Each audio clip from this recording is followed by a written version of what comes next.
बिस्मिल्लाहिर रहमानिर रहीम आऊज़ु बिल्लाहि मिनाश शाइतानिर राजीम। আমি দর্শকদের সামনে কোরআন সম্পর্কে একটা আলোচনা নিয়ে আসলাম। আমার হঠাৎ মনে পড়লো যে কোরআনে বহু জায়গাতে আল্লাহ বারবার বলছেন যে আমি ধৈর্যশীলদের সাথে আছি, এবং ধৈর্যের যে একটা গাছ আছে সেই গাছটির যদি কেউ লালন পালন করে বড় করে তাহলে সেই ধৈর্যের গাছ থেকে যে ফল হয় সে ফলটা খুবই সুস্বাদু হয়। আচ্ছা, ধৈর্যের গাছের ফল যদি খুব সুস্বাদু হয় তো কেন বা কেমন করে, আমি আজকে এই বিষয়ে আলাপ করব। যে আমরা 30 পারা কোরআনের বহু জায়গাতে আল্লাহ বলছে যে আমি ধৈর্যশীলদের সাথে আছি। সেটি হলো একটা মানুষ সামাজিকভাবে মধ্যবিত্ত একটা ফ্যামিলিতে জন্ম নিল, কিন্তু সে না পারে নিচের কোনো কাজ করতে বা সে না পারে উপরের কোনো পোস্টে কাজ করতে। এখন মধ্যবিত্ত মানুষ কিন্তু একটা কষ্ট ভোগ করে যে না পারে রিক্সা চালাইতে, না পারে নিচের স্তরে আরও কিছু কাজ করতে, বা বড় কোনো অফিসার হইতে, বা বড় একটা বিজনেসম্যান হইতে, কোনোটাই সম্ভব হয় না। তখন এই মধ্যবিত্ত লোকগুলা কষ্ট করে বেশি।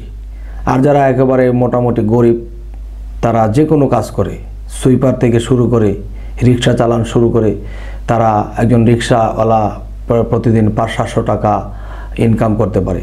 যদি গড়ে পত্রে যদি আমরা ধরি যে 500 টাকা ইনকাম করে তাহলে মাসে 15,000 টাকা। কিন্তু যারা চাকরি করব তারা 15,000 টাকা বেতনে চাকরি করতেও পারে না, এমন নিম্ন শ্রেণীর লোক আছে যে তার 15,000 টাকা বেতনও পায় না, কিন্তু রিক্সা চালায় পাইতেছে, তাদের একরকম সংসার চলছেই। কিন্তু মধ্যবিত্ত লোকটা না পারে রিক্সা চালাইতে, না পারে উপস্তরে থাকতে। আচ্ছা, এই কথা বলার উদ্দেশ্য যে ধৈর্যশীলের সাথে আল্লাহ আছে। ধৈর্যশীলদের সাথে আছে এই কথাটা বলতে গিয়া দেখা যায় যে সমাজে ফ্যামিলিতে তিনি অনেক কষ্ট ভোগ করে একজনের কথা শুনতেছে, সামাজিকভাবে একজনের ছোট করে কথা বলতেছে। এরকম করে চলতে চলতে চলতে চলতে একদিন দেখা যায় সে ধৈর্যই ধরল।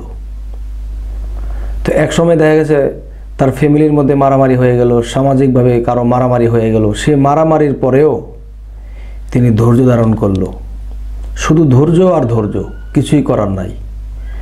তখন এমন এক ব্যক্তি তার দিকে লক্ষ্য করলো যে লোকটা শিক্ষিত, মধ্যবিত্ত ফ্যামিলির লোক, কিন্তু লোকটা ইচ্ছা করলে কাউকে জবাব দিতে পারত, কিন্তু জবাব দিল না।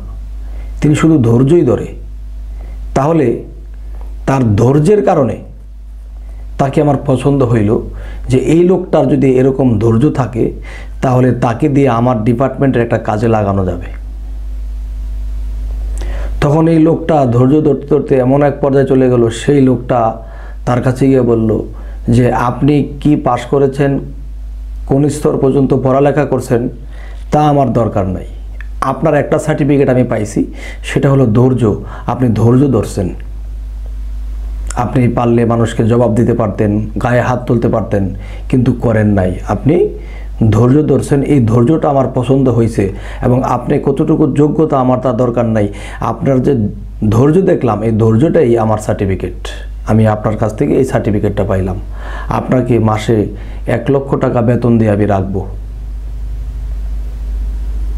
তখন এই লোকটা 1 লক্ষ টাকা বেতনে চাকরি পেয়ে গেল ধৈর্যের সার্টিফিকেট দিয়া।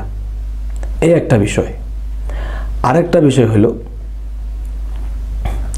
যে মানুষের একটা বিপদ আসতেছে, দেখতেছে এই বিপদটা আসতেছে, এই বিপদটা আসলে যে একটা দুর্ঘটনা হয়ে যাবে, একটা ক্ষয়ক্ষতি হয়ে যাব।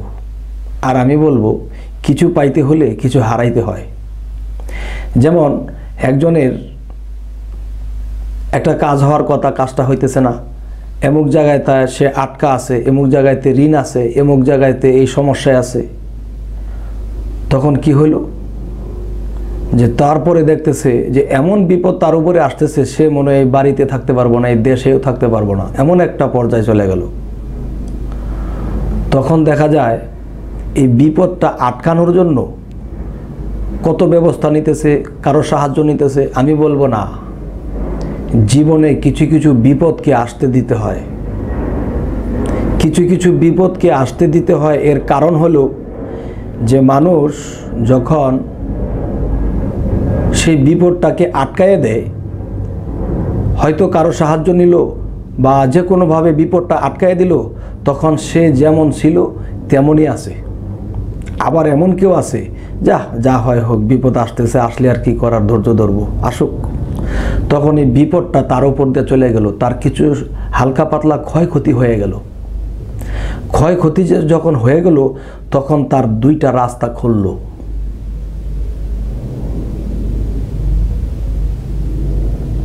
তখন তার দুইটা রাস্তা খুলল। একটা রাস্তা বাইর হইল ব্যবসা বাণিজ্যের, বা আরেকটা রাস্তা বার হইল যে সে কখনো কাউকে উপকার করেছিল এবং সেই উপকারটি যখন পাইছিল, সেই লোকটি দেখছে তার উপর দিয়ে এমন একটা বিপদ গেছে, তার পাশে দাঁড়াইবার কেউ নাই। তখন সেই লোকটিও বলল যে আপনি এমন একটা বিপদ কাটাইছেন, আপনার তো খুব সমস্যা, আমি আপনাকে সহযোগিতা করব। তাহলে এই লোকটা যে আগায় আসলো, কেন আগায় আসলো? যে একটা সময় আপনি তার উপকার করেছিলেন, যখন আপনাকে বিপদগ্রস্ত অবস্থায় দেখলো, তখন এই লোকটা আগায় আসলো, তাকে পুঁজি দিল, তাকে একটা জায়গায় নিয়ে দাঁড় করাইলো। কারণ কি? যে এই পরিস্থিতি যদি আপনার না হইতো, এই বিপদটা আপনি না কাটাই দেন, তাহলে একজন আপনার পাশে দাঁড়াইতো না। বিপদ নাই, আসে নাই, এখন বিপদ হয়েছে, আসছে। এখন দুইটা রাস্তা আপনার খুলছে। আগে একটা রাস্তাও খোলা ছিল না, কষ্টে জীবন যাপন করছেন, এখন আরেকটা রাস্তা খুলছে। তাই বলি, আল্লাহ যা কিছু করে তা ভালোর জন্য করে। এই কথাটা আমরা কেউ বুঝে বলি, কেউ না বুঝেও বলি। তা আমি বলবো যে সত্য, আল্লাহ যা করে তা ভালোর জন্য করে। জীবনে কিছু কিছু বিপদকে আসতে দিতে হয়। আর সেই বিপদটা যখন আসে, সেই বিপদ হলো একটা, কিন্তু এই বিপদটা যখন আমার উপর দিয়ে চলে যাব, তখন আমার রাস্তা খুলব দুইটা। যদি আমার এই কথাটা কেউ বিশ্বাস করতে পারে, এবং তিনি বিশ্বাস করতে পারে যিনি এই পরিস্থিতি শিকার হয়েছেন, যিনি এই পরিস্থিতি কাটাইছেন, তিনি আমার এই কথাটা বিশ্বাস করবে। আর আমার জীবনে প্র্যাকটিক্যাল, আমি অনেক বিপদ কাটাইছি, কাটানোর পরে আমার দেখেছি যে নতুন একটা রাস্তা খোলা হয়েছে। যেই রাস্তাটা জীবনে কোনো দিন খুলতো না, সেই বিপদটা যখন কাটাইলাম, তখন আমার নতুন একটা রাস্তা খুললো। তো এই জন্য আল্লাহ বলছে যে আমি ধৈর্যশীলদের সাথে আছি। কেন বলছে? আল্লাহর কাজগুলো আস্তে আস্তে। তাই ধৈর্যশীলদের সাথে আল্লাহ আছে, আল্লাহ কোরআনে বলছে। এই কারণেই যে আমি দুই চারটা সাবজেক্ট তুলে ধরলাম, মূলত আরও সাবজেক্ট আছে।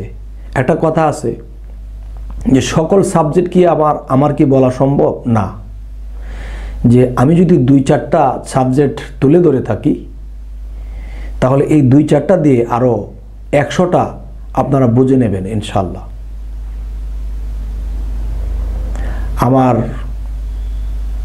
দেখা গেছে কোরআন সম্পর্কে এই কথাগুলো বলতে আমার ইচ্ছা করলো, যে অনেক মানুষ এই কোরআনের কথাটা বোঝে না, আর অনেক মানুষে ধৈর্য ধারণ করে না, যার ফলে তারা যেমনটা এমনই থাকে। তাই আজকে এই কথাগুলো এই পর্যন্তই রাখলাম। আল্লাহ হাফেজ।